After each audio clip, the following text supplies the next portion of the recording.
ഗുരുവായൂർ അമ്പലത്തിലെ പാൽപ്പായസം നമുക്ക് ഇപ്രാവശ്യം വിഷുവിന് സ്പെഷ്യലായിട്ട് തയ്യാറാക്കണ പായസം. അപ്പോൾ ഗുരുവായൂർ അമ്പലത്തിൽ വലിയ ഉരുളിയിലാണ് തയ്യാറാക്കുന്നത്. ഇതിപ്പോൾ നമുക്ക് അത്രയൊന്നും ആവശ്യം വരാത്ത കാരണം സിമ്പിളായിട്ട് പ്രഷർ കുക്കറിൽ നമുക്ക് ഈ പാൽപ്പായസം എങ്ങനെയാണ് തയ്യാറാക്കുന്നതെന്ന് ഈ വീഡിയോ കൂടെ കാണാം. വിഷുവിനപ്പോൾ എല്ലാവരും ഈ പാൽപ്പായസം തയ്യാറാക്കണം. പിന്നെ അതുപോലെ തന്നെ ഇത് ഉണക്കല്ലരി വെച്ചിട്ടാണ് നമ്മൾ തയ്യാറാക്കുന്നത്. അപ്പോൾ പായസരി അല്ലെങ്കിൽ ഉണക്കല്ലരി, അപ്പോൾ എല്ലാവരും ഈ ഒരു പായസം ട്രൈ ചെയ്യണം. ഉണക്കല്ലരി എടുത്തിട്ടുണ്ട് 1/2 കപ്പ്. ഉണക്കല്ലരി എന്ന് പറഞ്ഞാൽ അറിയാമല്ലോ, പായസത്തിൻ്റെ അരി. അതുപോലെ നമ്മൾ പച്ചയ്ക്കുള്ള അരി നല്ലോണം ഉണക്കി തവിട് കളഞ്ഞ് കൊണ്ടുവന്നതാണ് ഈ ഉണക്കല്ലരി. അത് 1/2 കപ്പ് 1 മണിക്കൂറോളം നല്ലോണം വെള്ളത്തിൽ കുതിർത്ത് വെച്ച് വെള്ളം മാറ്റി എടുത്തതാണ്. പിന്നെ വേണ്ടത് പഞ്ചസാര വേണം, പിന്നെ പാല് 5 ഗ്ലാസ് വേണം. ഞാനിപ്പോൾ 2 ഗ്ലാസ് എടുത്തുള്ളത് എടുക്കുമ്പോൾ ഒഴിക്കാമെന്ന് വെച്ചിട്ടാണ്. അങ്ങനെ ഈ ഒരു 3 ഐറ്റം കൊണ്ടാണ് നമ്മൾ ഗുരുവായൂരത്തെ പാൽപ്പായസം തയ്യാറാക്കുന്നത്. അപ്പോൾ ഞാനിത് ഇപ്പോൾ കുക്കറിലാണ് തയ്യാറാക്കുന്നത്. നമുക്ക് ഈസി ആയിട്ട് തയ്യാറാക്കാം. അപ്പോൾ ആദ്യം നമ്മൾ പാല് കുക്കറിലൊഴിച്ച് 2 ഗ്ലാസ് പാലുണ്ട്. അപ്പോൾ നമുക്കൊന്ന് ചൂടാക്കാം. 5 ഗ്ലാസ് പാല് വേണം എടുക്കാനായിട്ട്. 1/2 കപ്പിന് 5 ഗ്ലാസ് പാല്. 5 ഗ്ലാസ് പാലിന് ചേർത്തിട്ടുണ്ട്. ഇതൊന്ന് ചൂടായി വന്നിട്ട് നമുക്ക് അരി ചേർക്കാം. പാൽപ്പായസം തയ്യാറാക്കുമ്പോൾ പാലിൽ വേണം നമ്മൾ ഉണക്കല്ലരി വേവിക്കാനായിട്ട്. അപ്പോൾ ഇതൊന്ന് ചൂടായി വന്നിട്ട് നമുക്ക് കുതിർത്ത് വെച്ച ഉണക്കല്ലരി ചേർക്കാം. ഷുഗർ 1/4 കപ്പ് വേണം ചേർക്കാനായിട്ട്. ഇതിപ്പോൾ 1/2 കപ്പാണത്.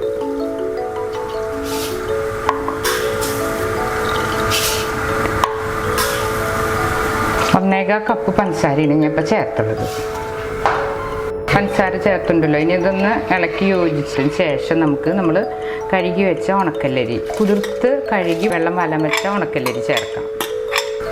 എന്നിട്ട് ഒന്ന് ഇളക്കി യോജിപ്പിക്കാം. അപ്പോൾ പഞ്ചസാരയും അരിയും അതുപോലെ പാലും കൂടി ഒന്ന് മിക്സ് ആയിക്കോട്ടെ. അതിന് ശേഷം നമുക്ക് കുക്കറിൻ്റെ മൂടി വെച്ച് ഒന്ന് മൂടാം. നമ്മുടെ ബട്ടൺ മാറ്റിൻ്റെ എയർ വരുമ്പോൾ വേണം ഒന്ന് പ്രസ് ചെയ്തിട്ട് ഒന്ന് അമർത്തി വയ്ക്കാനായിട്ട്. അപ്പോൾ കറക്റ്റ് ഇങ്ങനെ ഗ്യാസ് വരുന്നുണ്ടോയെന്നൊന്ന് നമുക്ക് ശ്രദ്ധിക്കാം. നമ്മൾ 2 മിനിറ്റ് കഴിയുമ്പോൾ നമുക്ക് ഈ വെയിറ്റ് ഇട്ട് ഒന്ന് അമർത്തി വയ്ക്കുക. ഹൈ ഫ്ലെയിമിലിടാം. എന്നിട്ടൊന്ന് വിസിൽ വരുമ്പോൾ നമുക്കൊന്ന് ചുരുക്കിയിടാം. നല്ല ഫ്ലെയിമിലാണ് വെച്ചില്ല. അപ്പോൾ ഇങ്ങനെ ഒരു പ്രഷർ തള്ളി വരുന്നുണ്ട്. അപ്പോൾ നമ്മൾക്കൊന്ന് ചുരുക്കിയിട്ടിട്ട് ഒരു 5 മിനിറ്റ് കഴിഞ്ഞപ്പോഴാണ് ഇങ്ങനെ വന്നത്. 35-40 മിനിറ്റോളം ഇങ്ങനെ തീ സ്വിമ്മിലിട്ടിട്ട് കുക്കറിൽ ഇരിക്കട്ടെ. എന്നിട്ട് നമുക്ക് ഓഫ് ചെയ്തിട്ട് എടുക്കാം. അപ്പം നമ്മൾ 5 മിനിറ്റ് തീ ഹൈ ഫ്ലെയിമിൽ വെച്ചിട്ടാണ് അടുപ്പ് കത്തിച്ചത്. അത് കഴിഞ്ഞിട്ട് തീ ചുരുക്കിയിട്ട് സിമ്മിലിട്ട് ഒരു 35-40 മിനിറ്റോളം സിമ്മിലിട്ടു. അത് കഴിഞ്ഞതിന് ശേഷമാണ് നമ്മൾ കുക്കർ തുറന്ന് നോക്കേണ്ടത്. അതിൻ്റെ എയറൊക്കെ പോയതിന് ശേഷം നമ്മൾ എടുക്കണം. അപ്പം നമ്മുടെ പാൽപ്പായസം ഇതുപോലെ ആയിട്ടുണ്ട്. കണ്ട, കുറച്ചൊന്ന് കട്ടിയാവേണ്ട. അപ്പോൾ ഒന്നും കൂടി ഒന്ന് തീ കത്തിച്ച് ജസ്റ്റ് ഒന്ന് കുറുക്കിയെടുക്കാം. നമ്മളിതുപോലെ ഒന്ന് ഇളക്കി ഒരു 10 മിനിറ്റ് ഒന്ന് നിന്നാൽ കട്ടകളൊക്കെ ഒന്ന് വിട്ട് നല്ല സ്മൂത്തായിട്ട് നമ്മുടെ പായസം കിട്ടും. ഇതാണ് ഗുരുവായൂർ അമ്പലത്തിലെ പാൽപ്പായസം. മധുരമൊക്കെ നോക്കിയിട്ട് നമുക്ക് കുറവുണ്ടെങ്കിൽ ഈ നേരത്ത് ഇടാട്ടോ. അപ്പോൾ പിന്നെ വേറെ അഡീഷണലായിട്ടൊന്നും ചേർക്കണ്ട. പിന്നെ കുറച്ച് ഒരു സ്പൂൺ നെയ്യും കൂടി ചേർക്കാം. അപ്പോൾ പിന്നെ നമ്മുടെ പാൽപ്പായസം നല്ല ടേസ്റ്റ് കിട്ടും, നല്ലൊരു മണം ഉണ്ടാവും. നമ്മുടെ ഗുരുവായൂർ അമ്പലത്തിലെ കൃഷ്ണൻ്റെ പായസം പോലെ തന്നെ ഇരിക്കും. ഇനിയിപ്പം ഞാൻ ഒരു സ്പൂൺ പശു നെയ്യ് ചേർക്കുന്നുണ്ട്. അപ്പോൾ നമ്മുടെ പായസം നല്ലൊരു നെയ്മണമായിട്ട് കിട്ടും. അപ്പം ഇനി ഓഫ് ചെയ്യാം. ഇനി ചൂടാറുമ്പോൾ നല്ല കഴിക്കാൻ പാകത്തിന് കട്ടിയാവും ചെയ്യും. ഇതാണ് നമ്മുടെ പായസം. അപ്പോൾ ഈ പ്രാവശ്യം വിഷുവിന് ഈ ഒരു പായസം നമുക്ക് ട്രൈ ചെയ്യാം. ഇനി നമുക്കൊരു സെർവിങ് ഡിഷിലേക്ക് മാറ്റാം.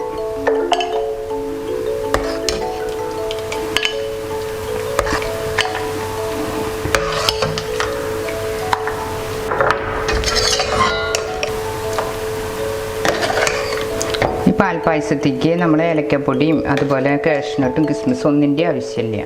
നമ്മുടെ ഗുരുവായൂരപ്പൻ്റെ അമ്പലത്തിലത്തെ പ്രസാദം പോലത്തെ നല്ലൊരു പാൽപ്പായസമാണ്. ഇതുപോലുള്ള പാചക വീഡിയോകൾ ഇനിയും ലഭിക്കുന്നതിന് വേണ്ടി ഈ വീഡിയോയ്ക്ക് താഴെയുള്ള സബ്സ്ക്രൈബ് ബട്ടൺ ക്ലിക്ക് ചെയ്യുക. ഇഷ്ടപ്പെട്ടുവെങ്കിൽ ലൈക്ക് ചെയ്യുക, ഷെയർ ചെയ്യുക. കൂടുതൽ വീഡിയോകൾക്കായി യൂട്യൂബിൽ സർഗം കിച്ചൻ എന്ന് ടൈപ്പ് ചെയ്ത് സെർച്ച് ചെയ്യുക.